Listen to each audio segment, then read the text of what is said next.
Hi everyone, and welcome to today's Drama Hospital reaction. As always, don't forget to subscribe so you don't miss any of our videos or reactions slash recaps slash... I'm never going to get that right. I'm just never going to get it right. Today was a pretty full day, so let's get started. So Nicholas and Hayden. Nicholas told Hayden that they both know that Jake's not her husband. And he pushes his way into Hayden's room. And Nick insists she knows that she's a fraud. And she's like, no, I'm not. And he's like, yes, you are. And I know who's paying you off. And Hayden, is getting really nervous, right? So then Nicholas says how he thinks it's Helena Cassidine that's paying her off and making her pretend that she's Jake's wife. And Hayden plays along pretty expertly.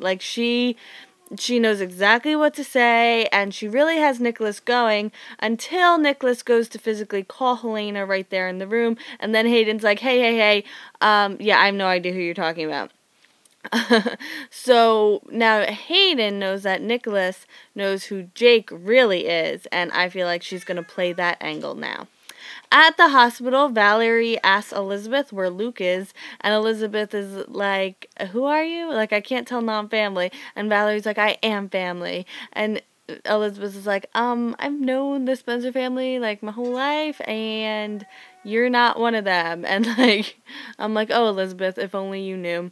And Dante eventually walks up, finds Valerie. Apparently, him and Valerie were downstairs in the morgue, and Valerie got away while he was doing paperwork. Not that she was detained, but she, slipped past him. Meanwhile, Lulu and Tracy have to tell Luke that Patricia passed away, and he's obviously really upset. And then he explains kind of some background that he would go away and meet people like Julian Jerome and Jerry Jacks, and he would tell them that there was someone in Port Charles that looked just like him, and that would give him a chance to experience the darkness, so then he could push it down and away. And then they talk about how they think when Heather had him institutionalized, it just brought everything back up to a point that he couldn't control it anymore, and it became the dominant feature because of all the electroshock therapy and everything he went through there. And then when Lulu and Tracy leave, Valerie finds her way to Luke. So again, very good police work, Dante. You really have it under control. At the Metro Court, Morgan and Kiki are making out in the corner, and Michael just keeps ordering more and more drinks. I hear you, Rachel. I will be right there. She's so funny. And Sabrina's trying to get Michael to leave, and Michael doesn't want to leave because he doesn't want to give Kiki and Morgan the win. But I'm like, isn't it better you leave than they're watching you sit there and order drink after drink? Does that really seem like a win to you, Michael? Really? And Michael gets up and confronts Morgan and Kiki, and I'm pretty sure that wasn't going to be good, and I was right, because Morgan texts the reporter guy, and the reporter guy starts recording, and Michael's having a fit, and Michael goes...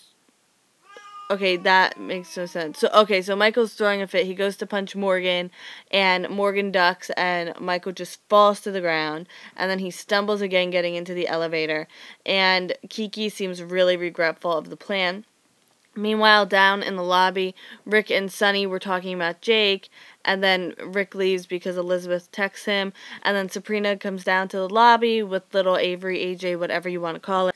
And Sunny's there, and Sunny's like, look, I'm not asking to hold her or anything, but can you just keep her here and I can look at her? And Sabrina's like, oh, whatever.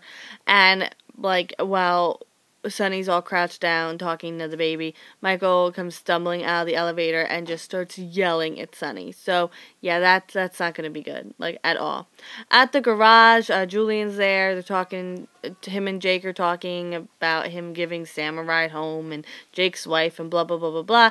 But Carlos comes in and tells Julian that he should fire Jake because... And Julian's like, no, he kind of saved me, earlier this morning. Yada, yada, yada, and it turns out Carlos went behind Julian's back and hijacked one of the Corinthos shipments, and that's what brought Sean there in the first place. And, I don't know, I probably shouldn't leave off on Sam and Patrick, but whatever. Patrick's worrying about Sam and how she, forgave Jake so quick and everything, blah, blah, blah, Sam and Jake. And, I don't know how much longer they're gonna last, because between the Jake reveal and the fact that I feel like Patrick's gonna try to, tame her too much.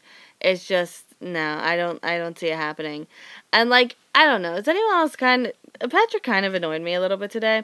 I'm like, you know you're getting a relationship with Sam, and chances are she'll do a lot worse than get on a motorcycle with a guy that she trusts, right? Like, she is a PI. Like, you know she puts herself in situations. Like, I don't know why this is a surprise to you, Patrick. You went to Amsterdam with her.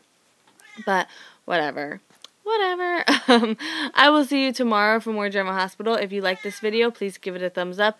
I have to go see why my cat is crying. I think she might need more food. I do not know.